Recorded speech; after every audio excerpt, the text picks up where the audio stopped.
Bonjour Pascal de Izaguirre.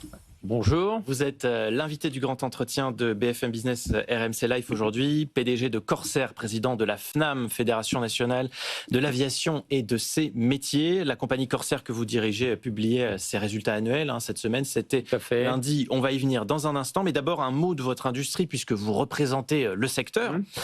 C'est à ce titre que vous venez aussi ce matin. Depuis la semaine dernière, on en parle sur notre antenne. Airbus enchaîne les mauvaises nouvelles sur son A320, un problème logiciel d'abord. On parlait de 6000 avions touchés. Bon, finalement, ça s'est largement réduit. Oui, ça s'est résorbé, plus de peur que de mal. Ça a quand même suscité beaucoup d'inquiétudes. Le problème a été résolu assez rapidement. Maintenant, on a un problème de structure signalé sur plus de 600 appareils. Ça ressemble quand même à une série noire. Alors, pas dans une autre mesure que ce qui s'est passé chez Boeing. Mais comment est-ce que vous avez l'impression que tout ça est géré ? Alors, écoutez, moi, je voudrais féliciter Airbus d'abord pour leur politique de transparence, parce que ce qui est la priorité absolue pour une compagnie aérienne, c'est la sécurité des vols. Donc, franchement, on préfère que ces problèmes soient communiqués, annoncés, traités par anticipation, plutôt que d'avoir à gérer les problèmes après. Alors, effectivement, ça risque de se traduire par des retards de livraison d'avions, une diminution des cadences de livraison, mais vous savez, on a déjà un problème avec toute la chaîne logistique du transport aérien. Effectivement, moi-même, j'ai pâti, puisque vous savez que j'ai renouvelé complètement la flotte. Aucun de mes avions n'a été livré à temps. Mais franchement, il faut saluer la culture de transparence par rapport à l'autre constructeur qui a attendu de crash aérien pour réagir. Bon, là, a priori, ça ne met pas forcément en jeu la sécurité. Mais voilà, Airbus a pris la bonne décision pour un patron de compagnie aérienne. C'est plutôt rassurant de voir que le constructeur auprès de qui il s'approvisionne prend ce type de mesures. À ce stade, est-ce qu'on peut évaluer dans quelle mesure ce problème pèse sur les compagnies ou c'est trop tôt pour le dire ? C'est encore trop tôt pour le dire. Alors, il est certain que ça se traduira par des retards de livraison, mais vous savez, le carnet d'Airbus est pléthorique, bien entendu. Les cadences de livraison sont extrêmement ambitieuses et donc c'est déjà très difficile à tenir. Donc aujourd'hui, là, qu'est-ce qui se passe pour l'ensemble des compagnies aériennes ? Elles savent ça, donc elles prorogent la vie de leurs avions d'occasion, parce qu'effectivement, il y a un problème réel sur le marché. Moi, quand j'ai commandé les Airbus A330 Neo en 2020-2021, je les ai eus immédiatement. Vous en avez 9 ? J'en ai 9. Si je voulais le faire aujourd'hui, il faudra attendre 2031-2032. Voilà. Pascal de Izaguirre, encore un mot sur le secteur. On vous entend beaucoup dire que le transport aérien va mal et que les pouvoirs publics ne réagissent pas. Il y a un problème là d'écoute.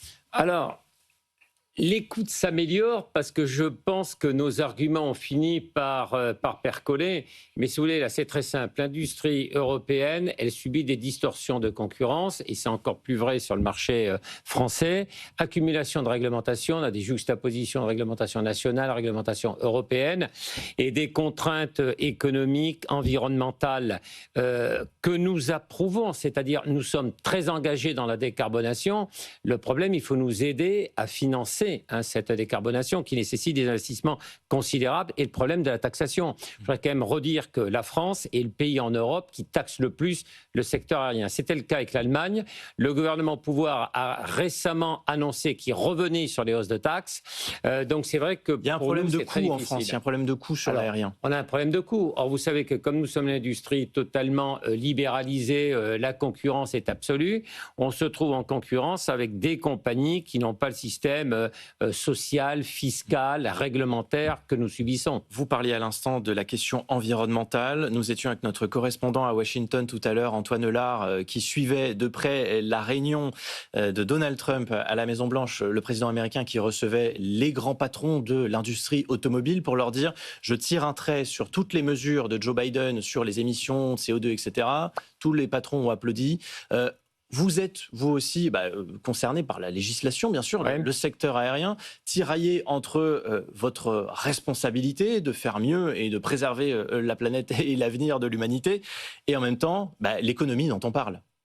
Oui, alors effectivement, alors nous, on ne remet pas en cause notre objectif de décarbonation. Vous savez, il y a un règlement européen qui nous impose un certain nombre d'objectifs. On ne remet pas ça en cause. Ce que nous demandons, c'est une aide des pouvoirs publics pour nous aider à financer cette décarbonation. On a par exemple des mécanismes d'incitation fiscale pour favoriser et accélérer la modernisation des flottes, et le sujet du carburant durable. Vous savez que c'est notre premier levier de décarbonation. Or, que se passe-t-il? Un, on ne trouve pas les quantités, donc on nous impose des quotas. On a commencé par mettre la charrue avant les bœufs. Et deuxièmement, aujourd'hui, le carburant durable, il est 4 à 5 fois plus cher que le pétrole que nous utilisons. Ça pose un problème. Voilà. Donc, ce que nous demandons aux autorités européennes et aux autorités nationales, c'est de prendre ça en compte et de nous aider à financer cette décarbonation que nous ne remettons pas en cause. Et alors, qu'est-ce qui va se passer en 2026? Parce qu'on est en pleine négociation sur le budget. Ouais. Alors écoutez, déjà, je crois que le gouvernement nous a entendus et a compris que la coupe est pleine un petit peu en matière de taxation. Mais le gouvernement, mais les parlementaires? Alors les parlementaires, c'est autre chose. Donc on suit de très près la discussion d'un parlementaire pour voir ce qu'il en sortira. Mais vous savez, tant qu'on n'est pas arrivé, tant que nous ne sommes pas arrivés au bout de cette discussion, je ne peux pas vous dire quels sont les amendements. Si tant est qu'on arrive au bout, je ne peux pas vous dire quels amendements nous aurions à subir éventuellement. Donc on est très vigilants. Vous pensez, Pascal Delisagir, que l'apogée du secteur aéronautique est derrière nous, qu'il est appelé à décroître à l'avenir en France? Alors, absolument pas. Alors, si on parle du trafic, effectivement, sur le marché français, vous avez raison. La concurrence du train, la politique responsabilité sociétale et environnementale des entreprises, la visioconférence, le télétravail, je vais vous dire, si on prend le trafic sur les lignes radiales entre Paris et la province, en 2024, celui-ci est revenu au niveau de 1984. Donc, les choses sont claires.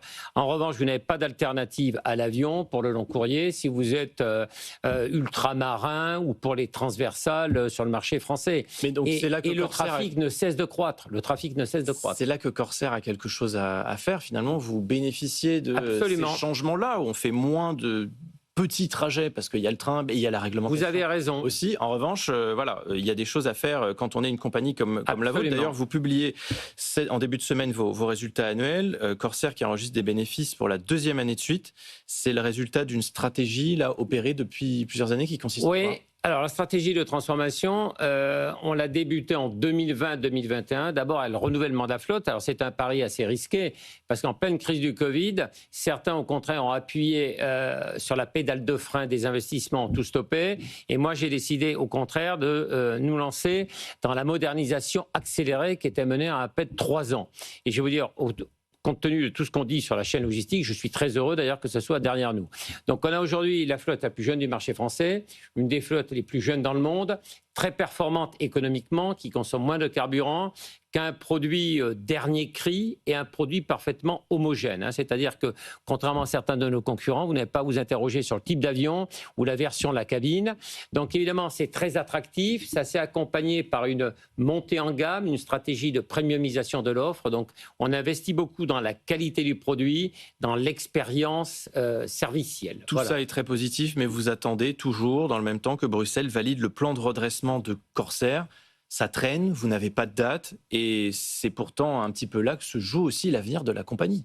Oui, alors vous avez vu que ça ne m'empêche pas d'avancer et d'aller de l'avant. Non, je suis très confiant. Bon, il faut savoir que le processus à Bruxelles, c'est très long. C'est formel, j'en ai pris mon parti, je fais preuve de patience, mais je pense qu'on est proche de la ligne d'arrivée. Qui va donner quoi ? Qui va donner une approbation du plan de restructuration présenté par l'État et qui nous permettra après de réenvisager l'avenir et de nous réinscrire dans une stratégie de croissance. Ça porte ses fruits, c'est une stratégie qui gagne pour l'instant, on va creuser notre sillon. Avec un prochain plan déjà dans les cartons, des investissements pour trouver de la croissance? Bien sûr, vous savez, il faut toujours aller de l'avant, donc effectivement l'objectif à terme, ça sera bien sûr d'accroître la flotte. Combien d'appareils? D'augmenter les lignes. On n'en est pas là, vous savez, on identifie d'abord les lignes et si ces lignes apparaissent profitables, on commande les avions. Voilà, on va le faire dans ce sens-là. Les lignes c'est plus profitables aujourd'hui. Alors écoutez, nous, il se trouve que toutes les lignes marchent très bien.